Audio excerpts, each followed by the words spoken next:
दोस्तों आज आप मार्केट में चाहे कोई भी सब्जी लेने जाएं, फिर चाहे वो गोभी हो, पालक हो, लौकी हो, भिंडी हो या हरी मिर्ची क्यों ना हो, और टमाटर की तो इस टाइम हम बात ही नहीं करते हैं, वो तो इस समय राजा है राजा।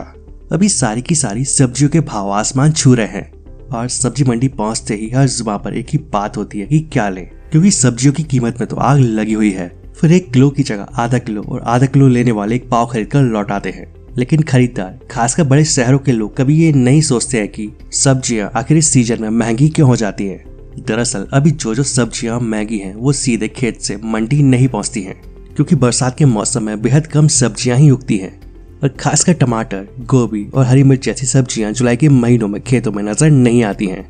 तो ऐसे में सवाल ये आता है कि आखिर ये सब्जियां मंडी में आती कहाँ से हैं। तो आपके लिए जानना जरूरी है कि हर साल बरसात के मौसम के लिए सब्जियां कोल्ड स्टोरेज में रखी जाती है और अधिकतर इलाकों में खपत के हिसाब से मंडियों में धीरे धीरे पहुंचाया जाता है।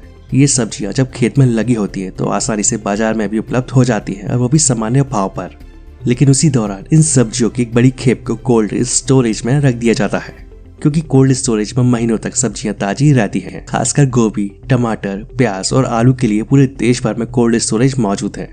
हालांकि अधिकतर किसान आलू और प्याज के लिए कोल्ड स्टोरेज का इस्तेमाल करते हैं, लेकिन अब अधिकतर सब्जियां भी बड़े पैमाने पर कोल्ड स्टोरेज में रखी जाती हैं और टमाटर को मैक्सिमम 1.5 से 2 महीने तक कोल्ड स्टोरेज में रखा जा सकता है।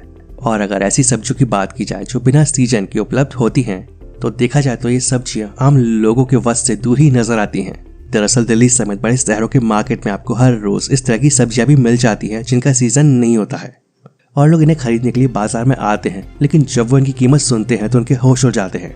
वैसे बता दें कि बिना सीजन के बाजारों में बिकने वाली सब्जियों की महंगाई के लिए सरकार जिम्मेदार नहीं होती है, बल्कि जो लोग इन्हें स्टोर करके रखते हैं वो इनकी कीमत को तय करते हैं और जिसमें तमाम तरह के खर्चे जुड़े होते हैं। दरअसल इन सब्जियों को बिना सीजन के बाजार में उतारते समय कारोबारी और जमा करने वाले इनके स्टोरेज और ट्रांसपोर्टेशन की कीमत के आधार पर इनकी कीमत तय करते हैं।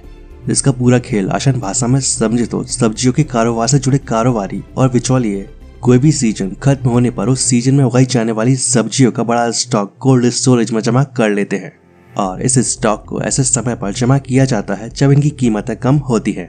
और आमतौर पर कोल्ड स्टोरेज में 1 क्विंटल प्याज और आलू को स्टोर करने में 300 से 500 रुपए तक का खर्च आता है।